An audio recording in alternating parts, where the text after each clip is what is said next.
मित्रांनो, आपण इयत्ता 9वीचं भूगोलाचं आपण याच्या अगोदर तिसरं प्रकरण पाहिलेलं होतं, बाह्य प्रक्रिया भाग 1.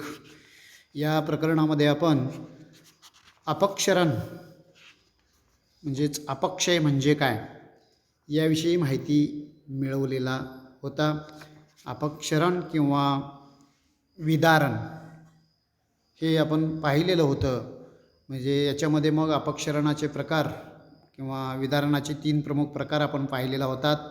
त्याच्यामध्ये रासायनिक विदारण, जैविक विदारण आणि हे विदारणाचे म्हणजे प्रकार आपण काल याच्या अगोदरच्या प्रकरणाच्या वेळी पाहिलेला होता.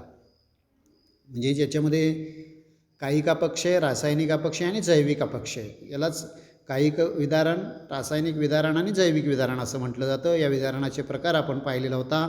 कायिक अपक्षय कसं होतं किंवा कायिक विदारण कसं होतं ते आपण पाहिलेलं होतं की सूर्याच्या तापमानामुळं दिवसभर तापलेल्या खडकाचे प्रसरण पावणं आणि रात्रीच्या थंड हवामानामुळं आकुंचन पावणं, यामुळं खडकाचं फुटणं, तुटणं, बारीक भुगा होणं, यालाच आपण काय म्हटलेलं आहे, विदारण किंवा अपक्षय असं म्हटलेलं आहे. त्याच्यानंतर रासायनिक विदारण देखील आपण पाहिलेलं होतं. खडकांमध्ये असणाऱ्या खनिजांवरती सातत्यानं पाण्याच्या म्हणजे पावसाच्या परिसरामध्ये असा खडक असेल तर त्यातलं लोह गंजतं आणि त्यामुळं त्याचं अपक्षय होऊन त्याचं विदारण होऊन त्याचा भुगा होतो. आपण त्याला भस्मीकरण वगैरे असं आपण नाव पाहिलेलं होतात. त्याच्यानंतर जैविक अपक्षयामध्ये देखील आपण पाहिलेला होता. मनुष्य, प्राणी किंवा कीटकं यांच्यामुळं देखील अपक्षय हा घडून येतो, यासंबंधी माहिती आपण पाहिलेला होता. त्याच्याशिवाय मातलोट म्हणजे उतारावरच्या तीव्र उताराची जमिनी ज्या असतात किंवा डोंगर वगैरे असतात, अशा ठिकाणी सातत्यानं पावसाचं म्हणजे जरा जास्त पावसाचा प्रदेश असेल तर पाणी उताराच्या दिशेनं वाहत असल्यामुळं वरून माती वाहून येते, त्याला आपण मातलोट किंवा वाऱ्यामुळं देखील अशी प्रक्रिया घडून येते, आपण ते पाहिलेलं होतं. त्याच्यानंतर आज आपण बाह्य प्रक्रिया भाग 2 हे प्रकरण आपण पाहणार आहोत. खनन किंवा अपक्षरण कार्यामुळं भूपृष्ठाची मुख्यतः झीज होते, हे आपण मागच्या पाठात पाहिलं होतं. अपक्षण कार्यातून तयार झालेला गाळ जो आहे तो गाळ बाह्य कारकांच्याकडून वाहून नेला जातो आणि त्या कारकांची गती कमी झाल्यावर त्याचं संचयन व्हायला आपोआप सुरू होतं. आता बाह्य कारकामध्ये काय आहे? वाहतं पाणी आहे, वारा आहे, सागरी लाटा आहेत, भूजल आहे, ही बाह्य कारकं आहेत. आणि या बाह्य कारकांच्यामुळं म्हणजे बाह्य कारकात पाण्यामुळं वाहतं पाणी जे आहे ते आपल्याबरोबर काय करतं? माती वाहून नेतं आणि त्याचा जोपर्यंत वेग आहे तोपर्यंत ते माती वाहत जातं आणि ज्या ठिकाणी त्याचा वेग संत होतो किंवा मंदावतो त्यावेळी तिथलं काय होतं? ते गाळ साचायला लागतं. म्हणजे नदी, हिमनदी, वारा, सागरी लाटा, भूजल ही काय आहेत? कारक आहेत. यांच्यामुळं अपक्षरण होतं, वहन होतं, संचयन कार्य, 3 प्रकारचं कार्य या बाह्यकारकांच्यामुळं होतं. एक तर अपक्षरण होतं, वहन होतं आणि संचयनाचं कार्य होतं. आणि या कार्यामुळं, या कारकांच्यामुळं भूपृष्ठामध्ये सातत्यानं बदल घडून येतात. ज्या ठिकाणी नदी वाहत असते त्या नदीचं पात्र तुम्ही एक वर्षानं जर बघितलात, त्या पात्रात काही ना काही बदल झालेला आपल्याला पाहायला मिळतो. आणि वारा ज्या ठिकाणी जोरानं वाहत असतो, वाळवंटी प्रदेशामध्ये प्रामुख्याने गेलात तर वाऱ्याचं कार्य प्रभावी असतं आणि त्या ठिकाणी तुम्ही गेलात तर तिथं वाऱ्यामुळं काय होत असतं? जमिनीचं घर्षण म्हणजे खडे, माती वगैरे वाहून, वाळू वगैरे वाहून जात असल्यामुळं ते खरवडण्याचं वगैरे प्रक्रिया होऊन ते काय होत असतं? सातत्यानं तिथल्या भूपृष्ठामध्ये देखील काय होत असतं? बदल होत आलेलं आपणाला जाणवतं. म्हणजे या बदल होतं एवढंच नाही तर नवनवीन भूरूपं देखील त्याच्यामुळं तयार होत असतात. वाळवंटी प्रदेशात जास्त करून नवनवीन भूरूपही तयार होत असतात. यातील काही भूरूपांची माहिती आपण आता या प्रकरणामध्ये घ्यायचं आहे. आता पहिल्यांदा आपल्याला या बाह्यकारकांच्यामध्ये कोणकोणती कारकं आहेत ती कारकं आपण आता याच्या अगोदर मी सांगितलेलं होतं. पाणी म्हणजेच नदी, हिमनदी, वारा, सागरी लाटा, भूजल ही काय आहेत? कारकं आहेत, अपक्षरण कारकं आहेत. त्यातलं पहिल्यांदा आपल्याला काय करायचं आहे? क्रमानं आपण प्रत्येक कारकाचं कार्य आपण इथं पाहणार आहोत. आता पहिल्यांदा आपण नदीचं कार्य इथं पाहणार आहोत. नदीचं कार्य आणि त्याच्यामुळं निर्माण झालेली भूरूपं आपण इथं पाहणार आहोत. आता तुम्हाला पाठ्यपुस्तकामध्ये म्हटलेलं आहे सांगा पाहू म्हटलेला आहे. ओहोळ, ओढा, नाला, नदी यात तुम्ही कसा फरक कराल असं तुम्हाला विचारलेलं आहे. आता ओहोळ, ओढा, नाला हे तुम्ही दैनंदिन जीवनामध्ये ज्या परिसरामध्ये तुम्ही राहतात त्या ठिकाणी ओढा पाहिलेला असाल, नाला पाहिलेला असाल, नदी पाहिलेला असाल, ओहोळ पाहिलेला असाल. यात फरक काय असतो की नसतो? फरक हा नक्कीच असतो. म्हणजे ओढा वगैरे हे पावसाचं ज्यावेळी मोठ्या प्रमाणात पाऊस पडतं त्यावेळी ओढे व्हायला लागतात, ओढ्यातून पाणी यायला लागतं. ते तुम्ही बघताय तुमच्या गावाच्या बाजूला, बाहेरच्या बाजूला ओढा वगैरे असणार आहे, ओहोळ असणार आहे तुमच्या गावाच्या बाहेरच्या बाजूला. आणि ते सगळं पाणी म्हणजे ओहोळाचं असू दे, ओढ्याचं असू दे, नाल्याचं जे पाणी आहे ते सगळं पाणी काय होत असतं, उताराच्या दिशेनं एका मोठ्या पात्रात जाऊन मिळतं. त्याला आपण नदी म्हणतो आहे. बरोबर आहे. म्हणजे मोठं पात्र जे काय होतं तयार असतं, ते मोठं पात्र वाहत असतं, त्याला आपण काय म्हणतो आहे, नदी म्हणतो आहे. आता याचं भौगोलिक स्पष्टीकरण आपण इथं पाहणार आहोत. नैसर्गिकरित्या म्हणजे आता तुम्हाला सांगितले मी ओहोळ, ओढा, नाला हे जे आहेत की नाही, नैसर्गिकरित्या एकत्र झालेल्या पाण्याचा ओघ गुरुत्वाकर्षण शक्तीच्या प्रभावामुळं भूपृष्ठावर उताराच्या दिशेनंच व्हायला लागतो व तो स्वतःचा मार्ग आखत जातो. बघा तुम्ही ओढे वाहतात त्या स्वतःचा मार्ग उताराच्या दिशेनं गुरुत्वाकर्षणाच्या शक्तीच्या प्रभावामुळे काय होत असतात, ते आपले मार्ग ओढे हे पूर्वीपासून निघालेले आहेत. ते ओढे तुम्ही ओढ्यांचं मार्ग देखील तुम्ही पाहिलेला असाल. तुमच्या गावाच्या आसपास कुठंतरी ओढा असेल तर ते तुमच्या लक्षात येईल की ते स्वतःचा मार्ग आखतात. त्याला उताराच्या दिशेनं, पाण्याचं हे गुणधर्म आहे उताराच्या दिशेनं वाहणं, आणि त्यामुळं ते आपोआप मार्ग तयार झालेला असतो. याला जलप्रवाह असं आपण म्हणतो आहे. आणि अनेक जलप्रवाह एकत्र येऊन तयार झालेली जी पात्र असतं त्याला आपण नदी असं म्हणतो आहे. अनेक जलप्रवाह एकत्र येऊन नदीची काय होत असते, निर्मिती होत असते. म्हणजे भूप्रदेशाचा उतार, खडकाचा प्रकार, नदीतून वाहणाऱ्या पाण्याचे प्रमाण व त्याचा वेग आणि त्या नदीच्या प्रवाहाची लांबी आणि नदीतील गाळाचे प्रमाण इत्यादी घटकांच्यावरती नदीचं खनन, वहन आणि संचयनाचं कार्य हे अवलंबून असतं. म्हणजे नदीचं कार्य कशावर अवलंबून असतं? एक, भूप्रदेशाचा उतार, खडकाचा प्रकार, नदीतून वाहणाऱ्या पाण्याचं प्रमाण, वेग, त्या नदीच्या प्रवाहाची लांबी, नदीतील गाळाचं प्रमाण या घटकांच्यावरती नदीचं काय असतं, खनन, वहन आणि संचयन कार्य हे अवलंबून असतं. त्यातलं आपल्याला पहिल्यांदा बघायचं आहे नदीचं खनन कार्य. आता नदीचा उगम जो असतो तो समुद्र सपाटीपासून खूप उंचावरती होत असतो आणि तेथे नदी खूप वेगानं देखील वाहत असते. त्यामुळं तिची जी झीज असते ती झीज करण्याची शक्ती काय असते, उगमाच्या ठिकाणी जास्त असते, कारण उंचावरती तिचा उगम होत असतो. आता महाबळेश्वरला बघितला तर कृष्णा, पंचगंगा या नद्यांचा उगम झालेला आहे आणि त्या ठिकाणी तुम्ही बघितला तर त्या नदीचा प्रवाहाचा वेग जो आहे तो जास्त आहे आणि त्यामुळं तिथं काय होत असतं, खननाचं कार्य, झीज करण्याचं कार्य तिथं काय होत असतं, जास्त होत असतं. तुम्ही हे झीज पाहायचं असेल, तुम्ही जर तुमच्या रानामध्ये कधी काम केलेलं असाल, चेंबरचं पाणी तुम्ही सोडलेलं, नवीन पाट वगैरे तयार केलेला आहात आणि उतार त्या पाटाचा जास्त असेल तर त्यावेळी तुमच्या लक्षात येईल की पाणी हा जोरानं त्या ठिकाणी काय होत असतो, वेगानं वाहत असतो आणि तळ सगळं खरवडून जात असतं. हे तुम्ही अनुभवलेलं असाल. उताराच्या डोंगराच्या पायथ्याशी तुम्ही राहिलेला असाल किंवा डोंगराच्या पायथ्याशी कुठं तर तुम्ही अनुभव घेतलेला असाल, वरून येणारं पाणी वेगानं येत असतं आणि तिथं ते डोंगराच्या बाजूला तुम्ही खननाचं कार्य कसं होत असतं ते देखील तुम्ही पाहिलेलं असाल. ते आपणाला तुम्ही अनुभवलेला असाल तर ते तुमच्या लक्षात येऊ शकतं. म्हणजे झीज करण्याची शक्ती कुठं जास्त असते, उंचावरून वाहत असताना वेगानं ज्यावेळी वाहते त्या ठिकाणी झीज करण्याची शक्ती ही जास्त असते. आणि नदीच्या वेगवान प्रवाहामुळं व तिच्यातील रेती, दगडगोटे यांच्यामुळं तसेच तिला येऊन मिळणाऱ्या अनेक उपप्रवाहांच्यामुळं नदीच्या तळाचं आणि काठाचं खनन काय होत असतं, जास्त होत असतं आणि यामुळं त्या ठिकाणी व्ही आकाराची काय होत असते, घळई तयार होत असते. अशा प्रकारची घळई, व्ही आकाराची घळई असं आपण म्हणतोय त्याला. ज्या ठिकाणी पर्वतीय प्रदेशामध्ये वेगानं वाहत असते नदी, अशा ठिकाणी अशा प्रकारची घळई म्हणजे दोन्हीकडं तुम्हाला दिसते घळई जी आहे ती घळई कशी दिसते, दोन्ही बाजूला उंच कडे आहेत आणि पात्र काय आहे, मध्ये आहे. इथे दिसतं तुम्हाला, या दोन्ही बाजूला कसे आहेत, उंच असे कडे आहेत, या बाजूला या बाजूला, आणि पात्र हे काय व्हायला लागलेलं आहे, इकडून असं यायला लागलेलं आहे.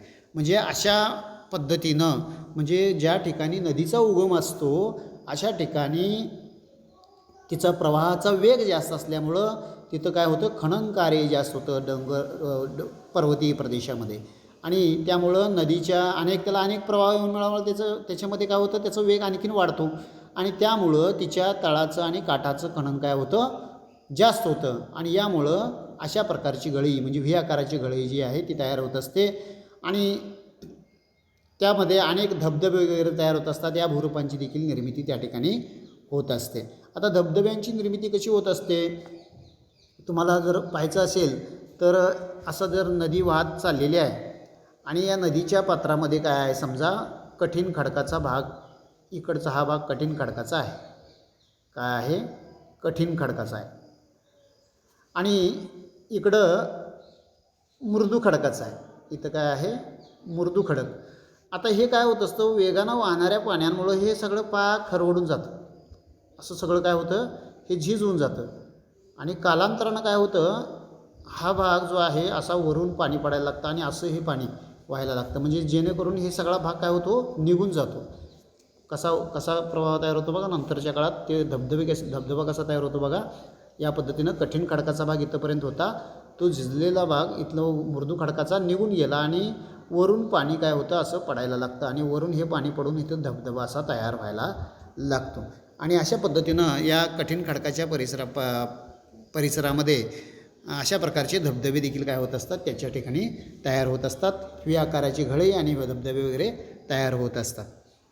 आता नदीचं वहन कार्य आपण पाहिलं, वहन कार्यामुळं काय झालं, खनन कार्यामुळं काय पाहिलं आपण, खनन कार्यामुळं आपण धबधबे वगैरे निर्माण होतात किंवा व्ही आकाराची दरी वगैरे निर्माण होतात ते पाहिलं. आता नदीचं वहन आणि संचयन कार्यामुळं नदी डोंगर भागातून कमी उताराच्या प्रदेशाकडे काय होत असते, वाहत येत असते, आणि पर्वताच्या पायथ्याशी उतारात बदल झाल्यामुळं नदीतील भरड गाळाचं संचयन होऊन त्या ठिकाणी काय होत असतात, त्रिकोणी आकाराचे काय होत असतात, पंखाश्म मैदान, त्याला त्रिकोण आकाराची तयार होत असते ना, पंखाकृती मैदान असं त्याला आपण म्हणतो. त्या संचयनातून पंखाकृती मैदाने वगैरे तयार होत असते. म्हणजे डोंगराळ प्रदेशामध्ये नदी आहे आणि नदी वाहत चाललेली आहे, म्हणजे असा हा डोंगराळ भाग आहे, आणि या ठिकाणाहून काय व्हायला, नदी वाहत आलेली आहे, आणि इथं पायथ्याशी आल्यानंतर काय होत असतं, वरून आलेला गाळ अशा पंखांच्या आकाराचा, म्हणजे इथं असं गाळात संचयन होऊन काय होत असतं, पंखाकृती मैदान इथं काय होत असतो, तयार होत असतो. म्हणजे अशा पद्धतीनं नदीच्या या निक्षेपण कार्यामुळे किंवा संचयन, वहन आणि संचयन कार्यामुळं अशा प्रकारची भूरूप त्रिकोणाकृती आकाराचे तयार होणारे पंखाकृती मैदान त्या ठिकाणी आपल्याला तयार झालेलं पाहायला मिळतं. काही वेळा मंद उतारामुळं नदीचा वेग अतिशय कमी होतो आणि नदीची वहन क्षमता कमी झाल्यामुळं ती संथपणे काय व्हायला लागते, नंतर व्हायला लागते, आणि लहानशा अडथळ्यांनी देखील म्हणजे नदीला काय होतात, वळणं तयार होतात. म्हणजे ती कशी तयार होतात, नागमोडी वळणं तयार होतात. मग नदी काय करते, नागमोडी वळणं घेत असते. आता इथं दाखवलेलं आहे नागमोडी वळणं, नदीची नागमोडी वळणं या ठिकाणी तुम्हाला आकृतीमध्ये चित्रामध्ये दाखवलेलं आहे.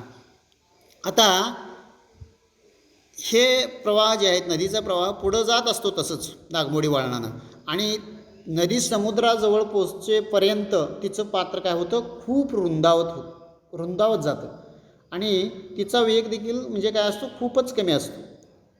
म्हणजे समुद्राकडे जात असताना तिचा परत काय होणार आहे, वेग कमीच होणार आहे, आणि त्यामुळं नदीतील गाळ जो आहे तो गाळ तिच्या पात्रात किंवा काठावरील प्रदेशामध्ये काय होत असतो, साठत जातो, आणि नदीतील गाळाचं संचयन होण्यासाठी नदीची लांबी, पाण्याचं प्रमाण, नदीतील गाळाचं प्रमाण आणि भूपृष्ठाचा व नदीचा उतार इत्यादी घटक काय असतात, त्या ठिकाणी आवश्यक असतात. आणि अशा प्रकारचे गाळाचं संचयन झाल्यामुळं नदीच्या पात्रास किंवा आजूबाजूस पूरतट, पूर मैदान, मुखाकडील भागात त्रिभुज प्रदेश वगैरे असे काय होत असतात, हे म्हणजे असे भूरूपं त्या ठिकाणी काय होत असतात, तयार होत असतात. त्यात आपण आता हे जे पहिल्यांदा आपण ते काय इतर जे काय आहेत ते आपण पूर तट पूर मैदान ते पाहण्या अगोदर आपल्याला इथं नागमोडी वळणं प्राप्त झालेला हा जो नदीचा भाग आहे, इथं कसं झालेलं आहे, नदीच्या पात्रामध्ये लहानसा अडथळा आल्यामुळं देखील काय झालेलं आहे, हे नदी सरळ न वाहता काय झालेलं आहे, इकडं अशी वळलेली आहे. इथं काय झालेलं आहे, कठीण खडक लागला आणि कठीण खडक लागल्यामुळं काय झालं, नदी इकडं वाहिली आणि परत इथं लागलं, कठीण लागल्यामुळं परत इकडे वाहत गेली. मृदू खडक कुणीकडे तिकडे गेली, परत इकडं कठीण खडक लागला त्यामुळे इकडं, मग त्यावेळी इकडं वाहत असताना आतील बाजूस गाळाचं संचयन होतं आणि परत इकडे गेल्यानंतर कठीण खडक लागल्यामुळं परत असं येऊन असंही वाहत गेली. एक दिवस काय होतं माहिती आहे का, ही नदी अजून वाहत गेलेली आहे. ज्यावेळी नदीला पूर येईल त्यावेळी काही वेळा हा भाग तुटून सरळ नदी अशी सरळ व्हायला लागते. म्हणजे अशा पद्धतीनं काय होते, हे पूर वगैरे अशी समस्या आली, म्हणजे जोरात नदीच्या पात्रात पाणी जास्त आलं, पूर आलं तर हा भाग तुटतो आणि हे सरळ नदी व्हायला लागते आणि राहिलेला भाग जो आहे तो नालाकार राहतो आणि त्याला नालाकृती सरोवर असं त्यावेळी सरोवरांची निर्मिती त्या ठिकाणी होत असते. म्हणजे अशा पद्धतीनं नदीच्या या संचयन किंवा वहन कार्यामुळं नालाकृती काय होत असतात, सरोवर वगैरे निर्माण होत असतात किंवा नागमोडी वळणं नदीला मिळत असतात. त्याच्याशिवाय आणखीन एक पाहिलं आता की तुम्हाला सांगितलं की नदीच्या काय होत असतं, नदीतील गाळाचं संचयन होण्यासाठी नदीची लांबी, पाण्याचं प्रमाण, नदीतील गाळाचं प्रमाण आणि भूपृष्ठाचा व नदीचा उतार या घटकांची आवश्यकता असते. अशा प्रकारचं म्हणजे गाळाचं संचयन झाल्यामुळं काय काय तयार होतं, नदीच्या पात्रामध्ये आजूबाजूस काय होत असतात, पूरतट पूर मैदान अशा प्रकारे किंवा मुखाकडील भागामध्ये त्रिभुज प्रदेश वगैरे तयार होत असतं. आता इथं बघा या ठिकाणी तुम्हाला दाखवलेलं आहे नदीचं हे मूळ पात्र कुठं आहे, या ठिकाणी पात्र दाखवलेलं आहे आणि ज्यावेळी पूर येते नदीला त्यावेळी हे पात्र ओलांडून नदी काय होते, इकडं मैदानी प्रदेशामध्ये सखल भागामध्ये व्हायला लागते आणि अशावेळी इकडं देखील ते व्हायला लागते. अशावेळी काय होत असतं, नदीच्या पात्रातून आलेले जे काय जड गाळ असतं ते काय होतं, अशा किनारेलगतच्या भागामध्ये म्हणजे नदीच्या पात्राच्या दोन्ही बाजूला ते काय होतं, गाळ साचतं, जड गाळ, आणि त्यामुळं आपाप त्याचा पात्राची म्हणजे काठ उंचावतो, त्यालाच आपण पूर तट असं म्हणतोय. आपाप काय होतं, तिथं तट तयार होतो आणि त्याच्यानंतर बारीक रेती जी आहे ती बाजूला जाऊन असं काय होतं, इथं साचायला लागतं, त्याला आपण पूर मैदान असं इथं म्हटलेलं आहे. दोन्ही बाजूला असं पूर मैदान, दोन्ही बाजूला पूर तट हे तयार होत असतं. म्हणजे नदीच्या पात्रातून जोरानं ज्यावेळी पाणी वाढेल, पूर येईल त्यावेळी मात्र अशा प्रकारचं म्हणजे पूरतट पूर मैदान वगैरे असे भूरूपं काय होत असतात, नदीच्या पात्रामध्ये तयार होत असतात. आणि त्याच्याशिवाय काही वेळा त्रिभुज प्रदेश तयार होतो म्हणून सांगितलं की नदी ज्यावेळी वाहत असते, ज्यावेळी समुद्राला मिळते, नदीचं पात्र आहे समुद्राला जाऊन मिळते, समुद्राला जाऊन मिळत असताना काय होतं, नदीच्या मुखाला अनेक आलेलं गाळ नदीच्या मुखाशी साचतं. त्यावेळी 2 वितरिकांमध्ये नदी व्हायला लागते. 2 वितरिकांच्या मुखामध्ये देखील गाळ साचल्यामुळं त्याच्यामध्ये वितरिका तयार होतात. परत इथं देखील याच्या वितरिका तयार झाल्या, परत याच्या मुखाशी गाळात संचयन झालं, याच्या वितरिका तयार झाल्या, परत याच्या मुखाला गाळात संचयन, याच्या वितरिका तयार झाल्या, याच्या वितरिका तयार झाल्या. म्हणजे अशा पद्धतीनं त्रिकोणाकृती भूरूप म्हणजे हा त्रिकोणाकृती भूभाग जो तयार झाला का नाही, यालाच आपण काय म्हणतोय, त्रिभुज प्रदेश असं म्हणतोय. असे त्रिभुज प्रदेश देखील काय होतात, त्या ठिकाणी तयार होत असतात. म्हणजे आकृती क्रमांक तुम्हाला 4.1 पाहायला सांगितलेला आहे. याच्यामध्ये पूरतट पूर मैदान हे तुम्हाला पाहायला मिळतं. त्याच पद्धतीनं त्रिभुज प्रदेश आपण आत्ता ते पाहिलं त्याप्रकारे आपण पाहू शकता. आता त्याच्यानंतर घळई, व्ही आकाराची दरी, धबधबा, पंखाकृती मैदान, नदीचे नागमोडी वळण, पूरतट पूर मैदान व त्रिभुज प्रदेश ही भूरूपी कसे तयार होत असावीत हे आपण आता तुम्हाला मी सांगितलं. त्याच्यानंतर आता पहा बरे जमते का म्हटलेलं आहे तुम्हाला. आता या ठिकाणी पहा बरे जमते का म्हणून तुम्हाला सांगितलेलं आहे. नदीच्या कार्यामुळं तयार झालेल्या काही भूरूपांची छायाचित्र दिलेली आहेत या ठिकाणी आणि त्या छायाचित्रांची पहा आणि ती भूरूपं नदीच्या कोणत्या कार्यामुळं झाली असावीत ते तुम्ही छायाचित्रातील चौकटीत लिहा. आता इथं तुम्हाला दिलेलं आहे, चौकट दिलेली आहे, चौकटीमध्ये तुम्ही लिहायचं आहे की हे काय झालेलं आहे, संचयनामुळं तयार झालेलं आहे. काय झालेलं आहे, पंखाकृती मैदान जे आहे ते वहन आणि संचयन कार्यामुळं तयार झालेलं आहे असं तुम्ही इथं लिहू शकताय. त्याच्यानंतर आणखीन एक चित्र दिलेलं आहे पूरतट हे तयार झालेलं आहे बघा, पूरतट आणि पूर मैदान हे कधी तयार होत असतं, हे देखील नदीच्या वहन आणि संचयन कार्यामुळं काय होत असतं, इथं पूरतट आणि पूर मैदान हे तयार झालेलं आहे, हे आता सांगता येतं. त्याच्यानंतर पुढची आकृती जी व्ही आकाराची दरी, हे कधी तयार होत असतं, ज्यावेळी नदी पर्वतीय प्रदेशातून वाहते.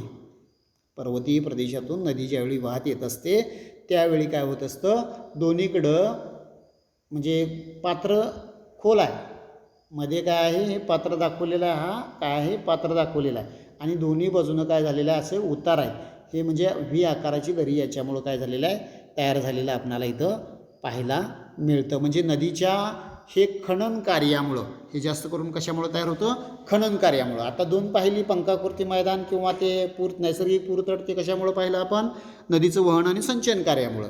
आणि हे जे आहे हे व्ही आकाराची दरी जी आहे ते नदीच्या खनन कार्यामुळं काय होत असतं, तयार होत असतं.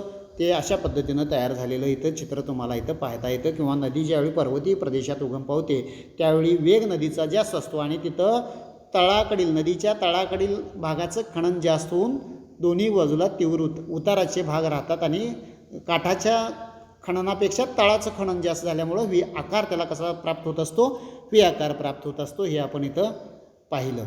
त्याच्यानंतर आणखीन एक पुढं दाखवलेलं आहे त्रिभुज प्रदेश. मी आता तुम्हाला सांगितलेलं होतं त्रिभुज प्रदेश कसा तयार होतो, त्रिभुज प्रदेश कसा तयार होतो तिथं सांगितलेलं होतं. नदीचं इथं दाखवलेलं आहे, नदी ही वाहत आलेली आहे, काय झालेलं आहे इथं, नदी ही वाहत आलेली आहे अशा ठिकाणी दिसतं. आणि याच्या मुखाला काय झालं, गाळाचं संचयन झालं आणि त्यामुळं 2 वितरिकांमध्ये नदी गेली.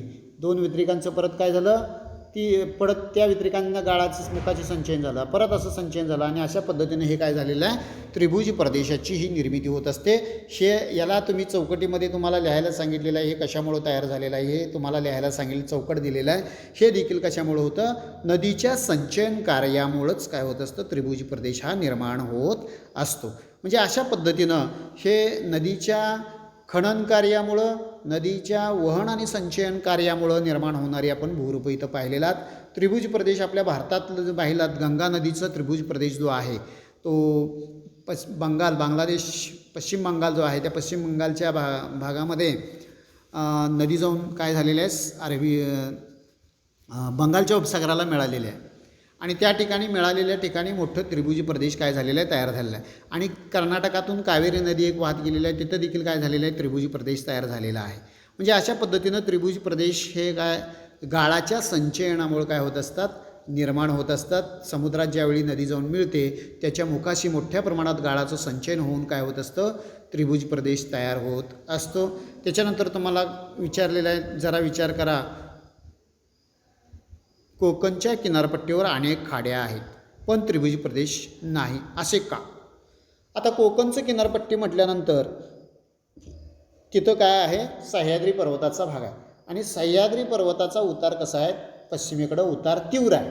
म्हणजे असं कोकणाचा भाग कसा आहे, असा सह्याद्री पर्वत असं आहे आणि इकडं असा सह्याद्री पर्वत आहे आणि हा माता घाट माता त्याला म्हणतोय. आणि इकडं वाहणाऱ्या नद्या ज्या आहेत ते वेगानं वाहतात आणि वेगानं वाहत असल्यामुळं तिथलं जिथं काय भूमीचा भाग आहे तिथं खाच पडतो, म्हणजे त्याला खाड्या तयार होतात असं म्हणतो, किंवा त्याला खाड्या म्हणजे आत झीज जास्त होते. तिथं त्रिभुज प्रदेश तयार होत नाही, उतार जास्त असल्यामुळे वेगानं वाहत असते आणि तिथं ते सगळंच वाहून काय होतं, समुद्रात जात असतं. आणि इकडं उतळ नाही आहे, उतार काय खोल आहे, इकडं खोली समुद्राची जास्त आहे आणि त्यामुळे त्रिभुज प्रदेश या ठिकाणी वेगवान वाहण्याच्या क्रियेमुळे त्रिभुज प्रदेश तिथं तयार होत नाहीत. त्रिभुज प्रदेश कुठं तयार होत असतात, ज्या ठिकाणी मंदगतीनं नद्या वाहत असतात अशा ठिकाणी त्रिभुज प्रदेश तयार होत असतात. कोकण किनारपट्टीवरती नद्या ह्या काय असतात, शीघ्र वाहणाऱ्या नद्या आहेत, त्यामुळं त्या ठिकाणी काय झालेल्या आहेत, त्रिभुज प्रदेश हे तयार झालेले नाही, तर त्या ठिकाणी खाड्या या तयार झालेल्या आहेत.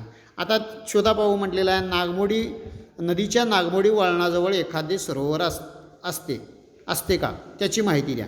नागमोडी वळणाजवळ सरोवर नसते, की नागमोडी वळणामुळं सरोवर काय होत असतं, नालाकृती सरोवर हे तयार झालेलं असतं, ते आपण पाहिलेला होता.